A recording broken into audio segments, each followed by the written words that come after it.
Hey, this is Repticon Mike at Repticon Orlando 2020. I'm here with my favorite Hognose breeder. Hardcore Hognose. Yeah. We get it sooner or later. That's hard to say. It is. It's a mouthful. I want to say Hardcore Hognose. Hardcore Hognose. I've only known him for like 10 years. So we are now. These guys out of here real quick. I got a little issue. So Jeff has been breeding Hognose snakes for, God, I don't know how many years. I've been breeding Hognose specifically for about 7 years. Okay. And we're going to show some of the snakes off that he's got, and we're going to test under there. So here we go. Boom. So put that under there. Perfect. All right. So what are we looking at, Jeff? I brought a couple with me. Let's see. I'm going to start with this one right here. Right. I took this one out because he was being a little aggressive with the other one. This one right here is one of my favorite things that I produced this year. Right. It's a lemon ghost hypoconda. As far as I know, it's the world's first lemon ghost hypoconda. I'm still looking into that before I make a full-on claim. Here, I'll show it this way a little bit. Okay. And this guy's really cool and really unique. A regular hypo, which is actually not really a hypomelanistic trait. It's actually more of a T-positive albino in this trade. There's a true hypo as well. The hypos are usually more brown with a little bit of like a purplish lavender belly. And the lemon ghost kind of brought it to more of a flame look. I don't know, like how well that's going to show up in there. There we go. Uh-huh. But yeah, he's got the really nice red flame sides and a very like dark, almost toffee purple belly. Beautiful. If I can show that. There you go. So this is a one-of-kind? I have actually bred a few of them this year. As far as I know, they're the world's first. Wow. It was actually a happy accident. I was just going for a lemon ghost to lemon ghost breeding, and they both ended up being het hypo. And they produced some really just stunning stuff. So give us a price range on. Well, our prices started about $150 for a normal hognose from most of our lines. And they kind of go up from there. That's a normal male. And I brought a normal female with me. All right, let's go see the normal. Now, in the future, when you show a snake, I'm going to have somebody typing in a URL, and if they want to buy it, there'll be a price. Awesome. And they'll be able to just buy it. Then you'll know it's sold. I'll pay you. That's awesome. And then you'll give it to me, and I'll pack it up and ship it out. Nice. Perfect. All right. What we this got little here? One right here. This is a more wild type pattern of a snake. It's very typical. This is from one of our watermelon lines, so it's probably kind of hard to see in the camera, but it's got a lot of candy greens. The sides tend to be iridescent pink, especially as they get older. These guys, the male, whoops, come back here, buddy. Trying to escape. Yeah. The males go for about $150, and the females go about $175. Okay. So this is one of our normal lines. That's a normal one. How many years do they usually live? In captivity, 15 to 18 years. If they don't breed. If they breed, it tends to slow them down a little bit. Put this guy back. Now, a hognose has some unique traits that other snakes don't have. Oh, yeah, for sure. I got them. What would you say they are? More or less. Paper towel. I want to clean the top of it off before I put it back under there. Yeah. More or less, obviously, the face, the nose. Right. And let's see if I can get a close-up of that there Let me do this. I'm going to put it here so we're both in it. Perfect. Okay. And you can kind of see they have the flat nose. Right. And what they use that for is to dig. They don't really spend a lot of time underground, but during the cooler months, where they're native to, they tend to brumate. So what they'll do is they'll dig down in the dirt for a little bit, and they'll sit there for most of the winter, and then in the spring they'll come up, eat a little bit, and mate. They mostly, these particular ones are Western hognose, so they're native pretty much to the central United States. If you were to draw a big stripe down the middle of the country, that's more or less Western hognose range. Yeah. Whereas over here in Florida, we have Eastern and Southern hognose, which are a little bit different. The Southern is more of a close cousin to the Western. they look very similar. And what's the length they usually get? Males usually get about 1.5 foot to 1.5 feet. Females get about 2 to 3 feet on average. The females do get quite a bit bigger. And we've bred 50-gram females to 50-gram males to 500-gram females, and they seem to get the job done. So some people say these are a venomous snake. Would you agree or disagree? Disagree completely. Any colubrid, so black racer, garter, ringneck, what have you, rat snake, they all have a toxic venom, and what they use toxic saliva. I hate to use the word venom. What they use that for is to stun prey. So these guys don't constrict their prey. They literally go up and just eat it. Their main diet in the wild is amphibians, mostly toads. And toads can usually hop away from these guys pretty quick and maneuver a little bit better. So what they'll do, especially if the toad or frog is blown up, they have a little rear fang in them that they use to deflate the toad, and it'll actually stun the toad with the saliva. So the toad can't hop away immediately, and they'll just swallow it live and whole. Wow. And then, so most of the snakes have the same kind of thing. They don't have a hollow fang. Their rear fangs are actually solid, so they more use them to either pop toads or to scratch the saliva into the animal so that they'll slow down and be accessible to eat. Okay, so they're not really venomous. They just have something to put them to sleep. Right, not even fully asleep. It more physically incapacitates them a little bit. It paralyzes for. Now, as a pet, what do you feed them?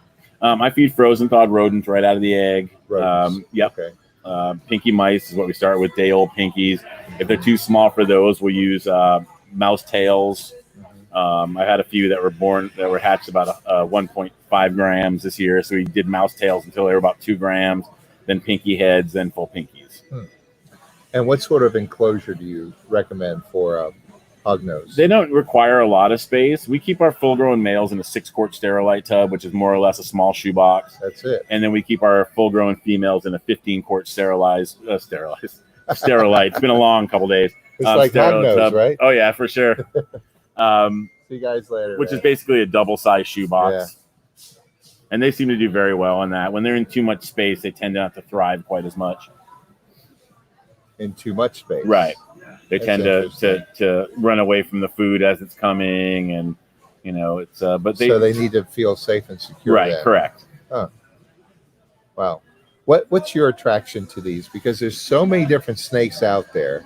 I started with different snakes. Hognose. Yeah. I started with ball pythons, and I wasn't really that into Hognose. I was into some other colubrids. Right. And I was at a show in West Palm, and I saw.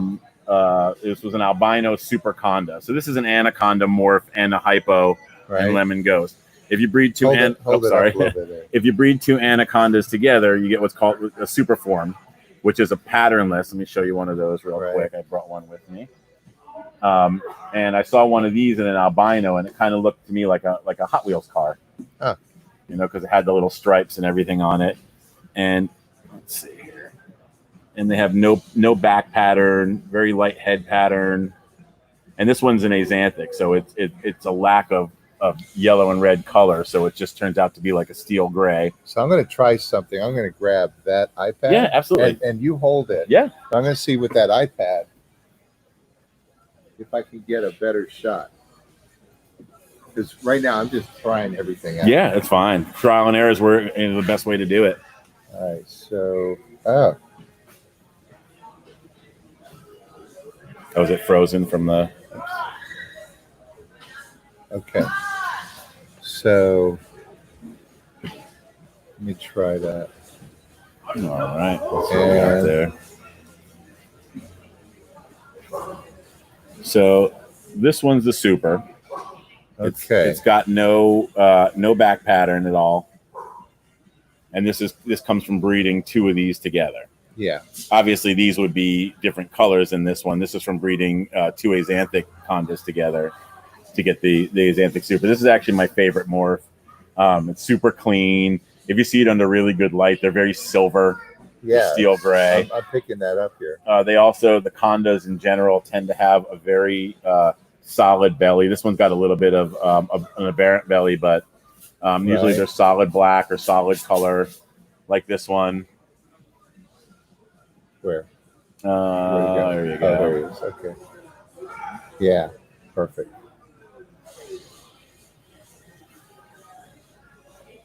Okay. So, yeah. All right. So you're in West Palm Beach. So I'm in West Palm Beach at yeah. the show, and I saw one of those in an albino, and I fell in love with it. All right. And I went the next day and started looking for Hognose. And I met a friend of mine who's now a sort of a partner of mine that we do a lot of stuff together. And I bought a pair from him, and then another pair, and now we have about 60 breeders. Wow. And we're trying to get up to at least 50 breedable females. Wow. So we have 60 breeders, male and female together. So do you think you'll be one of the biggest hognose breeder in the country? I'm definitely up there as far as hognose breeding. I definitely do a lot. Our reputation's really grown. Our online presence is starting to grow. Right. We're getting a following. We've been, we've had stuff reposted by some of the bigger pages, which helped us a lot, like World of Snakes and things like that. We have, multi-100,000 followers. So yeah, we really like, doing the branding, and we don't necessarily want to be the biggest, but we'd like to have some of the best and most interesting animals. That's really our goal, is to, we're trying not to get too big, because we'd like to keep it more of a boutique breeding project where we can really, know every animal that we have. I'm familiar with every baby by sight pretty much right now, and definitely all the adults. I know how all their different quirks, how they eat. The babies tend to be quirky sometimes, so we'll one likes it off the tongs, and one likes it left for them, and one likes it left behind something. So you got to kind of remember, out of 150 or 200 babies, who likes what, just so you make sure you get everybody eating steadily. Obviously, keep good records. And so when you sell an animal, do you send any of the records of the animal to your customers? We usually tell them how many meals they've had with the babies, and if they want the complete records, we'll do that as well. Right. With the babies, the only thing I really keep records of is first couple sheds, meals. Any problems. With the adults, we keep records of sheds, ovulation cycles, clutches, what was laid, what was hatched, what survived, what we got as far as genetics. So we do keep pretty good records. We tend to get a little behind this time of year with all the babies, but what do you actually send out to your customers? Normally, we'll send them the snake, obviously. Right. We pack it really well. Right. Depending on the climate, we'll put what's called a cryo pack in there, which is both heat and cool. So it's actually more of a temperature regulation. We like to send whatever swag we have laying around, stickers, buttons, sometimes T-shirts. If somebody buys a really expensive snake from us, we usually give them a T-shirt or something like that. We do a 30-day health and eating guarantee, and we guarantee section genetics for life. Okay. So if your male turns out to be a female, we swap it out for no problem, no cost, no questions. Oh, really? Mm-hmm.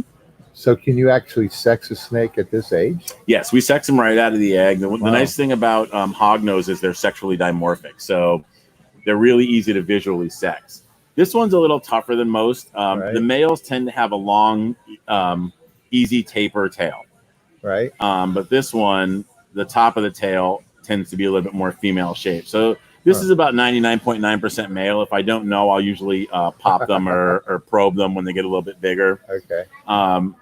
I don't like popping them. It's not the safest thing, so I'll usually wait and probe them if it's really that much of an issue. Could it hurt them? It can damage their reproductive organs for sure. Okay. Especially if it's not done right. So I try to encourage people not to do it. Right.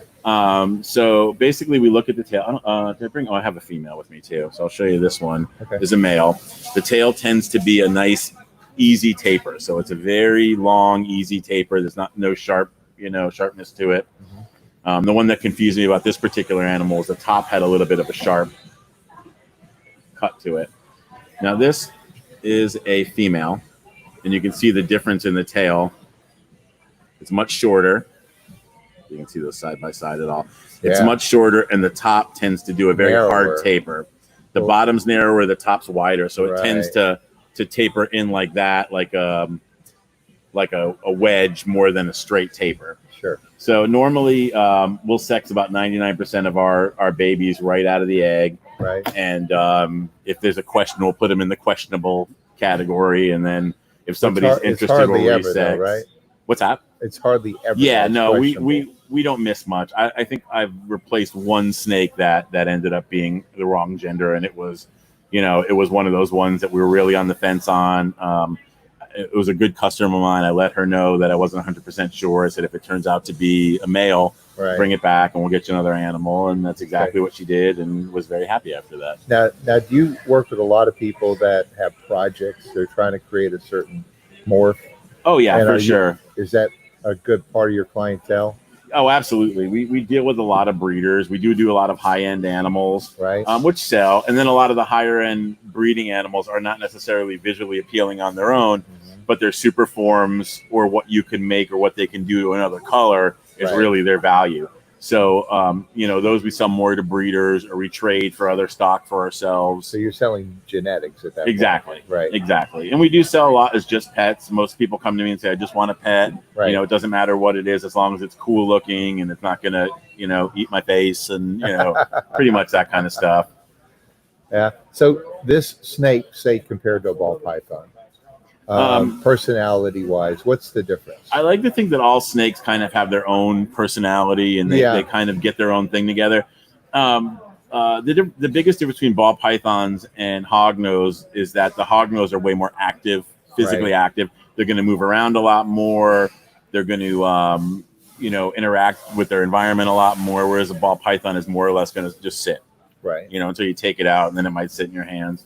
But these guys, you can tell, they're always on the move. The babies can be a little flighty, but they're not too bad. But yeah, they also they have a little bit of a faster metabolism. So we feed these guys about every 3 to 4 days rather than once a week or so. And then once they get to adult size, we usually knock them back to about 5 days, especially the females, because they breed better when they're not overweight. And say a sand boa. How would you compare it to a sand boa? The biggest difference they there, seem very similar. And we do get a lot of people asking if we have sand boas or if we know who does. The biggest difference there is the sand boa you hardly ever see. They spend 99% of their time under the sand, where these guys spend most of their time wandering around and looking pretty. So you can interact more with this guy. Oh, absolutely. That's what you like about him. And even visually interacting. They make a great display animal because they are moving. And, if you have somebody over and your python's in your living room and it's just sitting there, here's my python, and that's that. This you can interact and have fun with. Absolutely. And these guys, they have some very unique traits. They're not generally biters. I mean, I get bit once in a while, but it's mostly feeding and by accident. Especially in the wild, they tend to really display a lot of other defensive traits. The most popular and well-known was that they play dead, which the captive bred ones don't do mostly, but they will sometimes right out of the egg. They'll flip over and open their mouth and put on a big production, and sometimes they'll peep out of the corner of their eye to see if the predator's still there. I just think they have the prettiest face. Oh, they're adorable. Out of every snake out there. There we go. They're just downright adorable. Look at at get that nose in there. And then when they pip out of an egg, it just never gets old. It's always cute. Yeah. Absolutely beautiful. Yeah, they're great snakes. And, they musk like other snakes for defense. They'll regurgitate their last meal if they have to. Right. A lot of times you can see he's starting to do with his tail. They don't really do it anymore. But they'll put their head down and they'll curl their tail up to look like the head of a bigger animal or a bigger snake to ward off the predators. Okay. So, Jeff, in the future, and to all you people out there listening, you'll be able to buy this online, and we'll ship it right to your house. Absolutely. And I think this is going to be fun. Oh, for sure. So, all right. So, any closing comments? We do guaranteed overnight live arrival delivery. Okay. As most should. Like I said, we do guarantee health and eating for a month, and we guarantee section genetics for life. Perfect. They're great snakes. They're great for first-time owners. They're great for kids who like snakes. I have an 8-year-old, and she's very fond of them. But yeah, no, it's good. I'm always happy to share Hognose with the world. Yes, sir. All right. Thank you, Jeff. Thank you, Michael. Much appreciated. You got it. All right. Actually, I'm going to carry this one back since he was being a dick for the other one. But.